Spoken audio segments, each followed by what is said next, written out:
assisté Jacques Chirac et 7 chefs d'État africains. Une récompense qui a entraîné des manifestations d'opposants à Paris mais aussi à Dakar. Le Sénégal qui se bat contre un fléau destructeur, le paludisme. Là-bas, il fait des ravages car il sévit sous sa forme la plus sévère, tuant un enfant toutes les 30 secondes. Reportage d'Audrey Crespo-Mara, Jean-Étienne Mac et Gilles Parot. Dienaba a perdu sa petite fille il y a quelques mois. Une crise de paludisme foudroyante. Elle a pourtant consulté plusieurs médecins. Elle aurait remué ciel et terre pour la sauver. J'ai emmené ma petite fille au dispensaire 3 jours de suite. Mais même avec les médicaments, la fièvre montait tellement. Le médecin a fini par lui faire une piqûre, mais elle était trop faible. Elle n'a pas supporté. Elle est morte.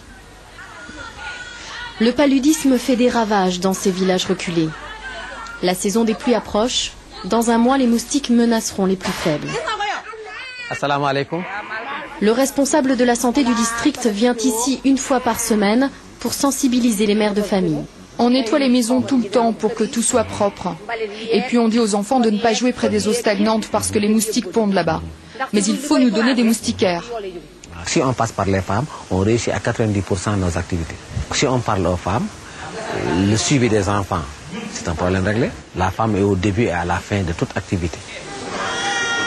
Dans ce dispensaire de Dakar, plus de 200 mères viennent chaque jour. Souvent, leur enfant a une simple fièvre et certaines sont à 1000 lieues d'imaginer qu'elle peut être fatale. Donc chaque fois que les enfants font de la fièvre, les mamans ne font pas la différence entre une grippe, entre un palu. Et ça peut être très dangereux, bien sûr. Parce que c'est sûr que s'ils ne viennent pas au bout de quelques temps et que le palu se complique, ils arrivent souvent à un stade où la prise en charge est encore plus compliquée. Donc c'est mortel, quoi. Les recherches scientifiques avancent depuis 10 ans, mais le parasite a muté. Il devient de plus en plus résistant. À plusieurs reprises ces dernières années, les traitements ont perdu toute efficacité et il a fallu en trouver de nouveaux. C'est culture cellulaire ? Nous pensons que d'ici 5 ans, peut-être, on pourra trouver un vaccin. Quant à éradiquer maintenant le paludisme, peut-être les structures de santé n'ont pas toujours toutes les possibilités pour prendre en charge correctement cette maladie. Et ce n'est qu'avec plus de moyens que la maladie pourra être éradiquée. Au Sénégal, toutes les heures, une personne meurt du paludisme. Une fois sur 2, c'est un enfant. Plus que le sida, la maladie ravage la plupart des familles.